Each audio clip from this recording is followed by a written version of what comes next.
Oscar tweets us, of course I care, EB. I'm a diehard Skins fan, thick and thin, but I'm tired of getting embarrassed or being mocked on nationally televised games. Well, then just don't be a fan. I mean, I don't know. It's happened a lot, and this is the game that's going to get the most attention at that time. Of course, the Ravens play the Chargers at night. Maybe there's some of that.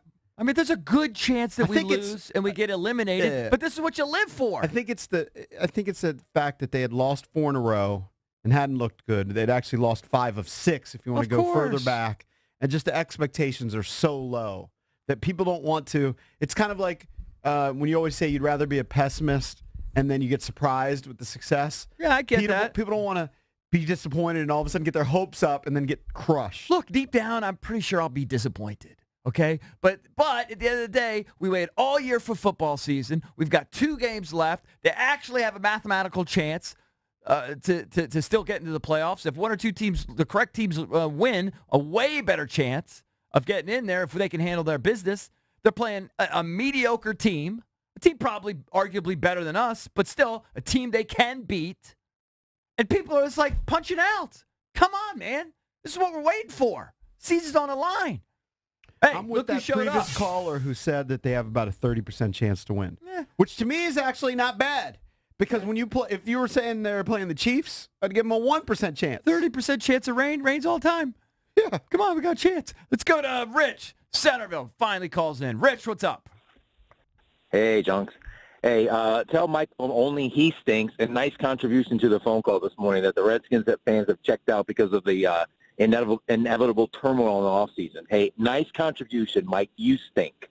By the way, the Redskins are going to win this game, and here's the deal. EB's right. You only get 16 of these, and this one means something. This isn't like watching them play in San Diego 8 years ago and Malcolm Kelly goes over 100 in a meaningless game.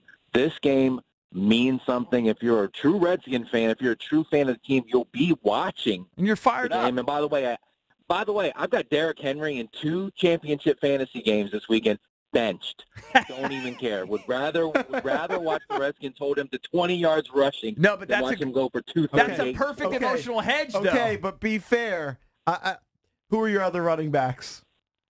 I'm Damian Williams, Jamal Williams. It's not like I'm starting, Marcus Allen. Dude, that's where I would disagree with you, Rich. I think that's a perfect opportunity for emotional hedge. So, like in your fantasy, if he goes wild, at least, hey, you got that consolation. Possibly, but no. But I can't do it. I can't sit there and root for him to do well until my team goes down. You're not. It's just consolation at the end of the day. Hey, Rich, as a diehard Redskins fan, I'm curious, what's your take on the whole Monte Nicholson controversy? We find out a little bit more about the Monte Nicholson. First of all, one of the victims fractured skull, apparently from the woman beer bottle the woman hit, and that apparently had a DUI last year that he never disclosed. Right, listen, because she hits harder than haha. So I think you can't cut Nicholson only because, and you guys talked about it yesterday, all of these things that are happening in the NFL, and guys are beating women or are being accused of beating women. They're sexually assaulting people. I mean, to Chris Russell to cut a guy 24 hours after this happens. I mean, it's ridiculous. Now, if you do a full-blown investigation and it turns out that he's just a terrible person and there was no instigation and he's just assaulting people, then sure, possibly. And again, it's not Steve Atwater we're cutting. Exactly. So, it all depends on your talent level. People don't like that, but it is what it is. Like if he was, I don't know, give me a guy. I mean, who's leading the league in interceptions? I mean, if he's somebody like that, that guy's going to get more Eric rope. Berry or somebody. Yeah. If he's like Eric Berry or somebody, I mean, no. Yeah, they're going to get more rope. It's just how it works. By the way, the woman that he was with. EB. Yeah. EB, do me a favor. Please watch a Christmas movie this weekend. It's just do your due I don't know diligence. why I would do that. It's a Wonderful Life. I feel like a waste of time. Thank you, Rich. It's not a waste of time. It'll make you feel good, especially if the Skins get blowed out. Right. Watch a Christmas movie. All right, well, tweet me if one's on. I mean, I'm sure Christmas Story is on nonstop. Well, I don't even know what channel. You like the Christmas Story, that little kid going for his BB gun. What channel? What channel do they run? Oh my God. TNT or TBS, right? Who goes to TNT? I only go to TNT for the games on. Right. All right. Keep spreading that holiday cheer. Hey, Merry Christmas, boys. Yeah, Merry Christmas, buddy. Yeah. The woman that he was with, Sydney Major. Yeah. She's had since 2012. So that's 6 years. 9 run-ins with the law. Yeah, I've heard some rumors about her, and I don't want to slander her publicly. But put it this way. I'm pretty sure it's not his girlfriend.